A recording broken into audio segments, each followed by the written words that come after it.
Bismillahirrahmanirrahim. Assalamu alaikum dear students.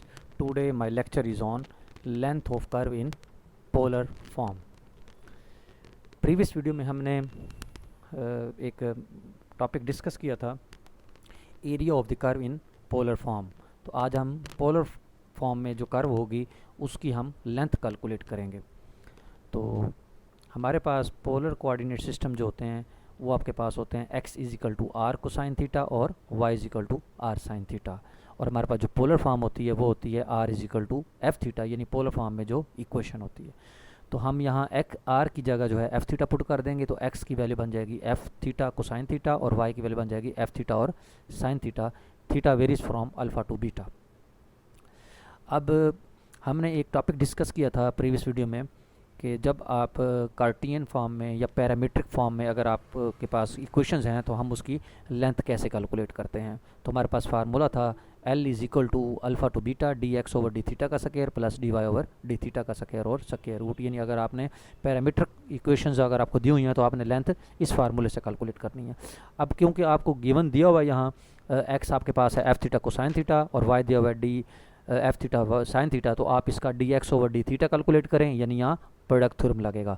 और यहाँ D Y over D theta calculate करें तो यहाँ भी प्रोडक्ट रूल लगेगा, और फिर उसका स्क्वायर लेके उनको ऐड करें।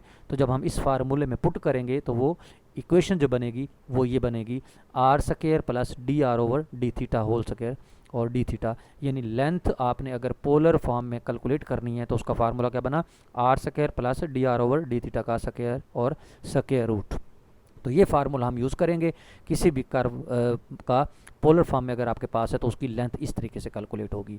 तो if r is equal to F theta has the continuous first derivative for theta varies from alpha to beta and if the point P r theta traces the curve r is equal to F theta exactly once as theta runs from alpha to beta then the length of the curve is this. ये formula है, ये formula याद रखना है। यानी अगर आपको polar form में क्वेश्चन दी हुई है r is equal to F theta तो आपने उसका पहला डेरिवेटिव लेना है और इस फार्मूले में पुट कर देना, तो आपके पास उसकी लेंथ कैलकुलेट हो जाएगी उसकी लिमिट के मुताबिक।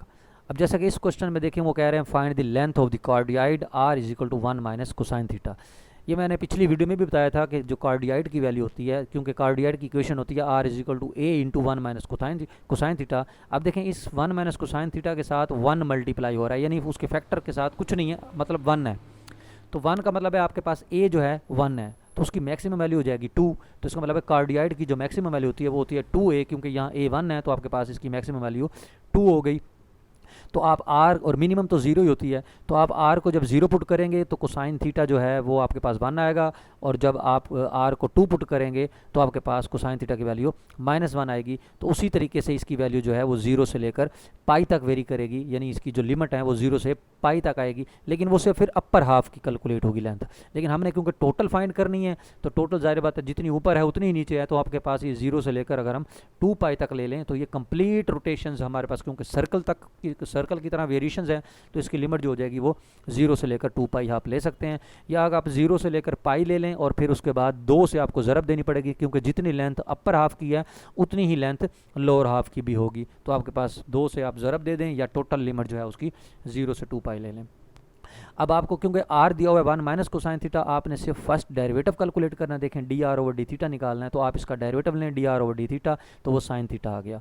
अब ये एक्सप्रेशन कैलकुलेट कर लें r square plus D R over D theta का स्क्वायर।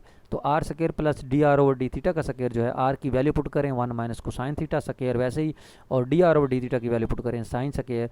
तो फिर इसका जब स्क्वायर एक्सपेंड किया उन्होंने तो ए स्क्वायर जमा बी स्क्वायर नफी 2ab प्लस साइन स्क्वायर, तो साइन स्क्वायर कोसाइन स्क्वायर 1 हो गया, 1 1 2 2 माइनस 2 कोसाइन थीटा। तो ये वैल्यू जब हम फार्मूले के अंदर पुट करेंगे, लिमिट्स आपकी है 0 से 2 पाई, तो इधर है 2 माइनस 2 कोसाइन थीटा, तो 2 जब इन्होंने कॉमन लिया तो अंदर बचेगा 1 माइनस कोसाइन थीटा। तो 1 माइनस कोसाइन थीटा का फार्मूला होता है 2 साइन स्क्वायर थीटा बाई 2, यानी हाफ एंगल का। तो ये वैल्यू जब यहाँ पुट की तो 2 into 2 4 sine square theta by 2 हो जाएगा। तो 4 का स्क्वायर रूट 2 और साइन स्क्वायर का square root sine theta by 2। तो जब हमारे पास इंटीग्रेशन लेंगे तो साइन थीटा बाई 2 की वो आएगी माइनस को साइन थीटा बाई 2, और थीटा बाई 2 की डेरिवेटिव जो है वो 1/2 डिवाइड हो जाएगा। तो वो डिवाइड वाला 1/2 पर जाके मल्टीप्लाई हुआ तो वो बना -4 cosine theta by 2 limits from 0 से 2 पाई। तो यहाँ जब हम फंडामेंटल थ्योरम अप्लाई करेंगे, यानी पहले अपर लिमिट पुट करें फिर माइनस लोअर लिमिट पुट करें, तो आपके पास 4 + 4 यानी 8 आ गया, यानी -4 बाहर आया और कोसाइन मतलब पाई बाई 2, क्योंकि 2 पाई ओवर 2 2 कैंसिल, कोसाइन पाई -1 और कोसाइन 0 भी 1 होता है, तो -1 -2 इंटू -4 + 8 इसका जो है आपके पास इस कर्व की लेंथ कैलकुलेट हो गई है। Thank you very much.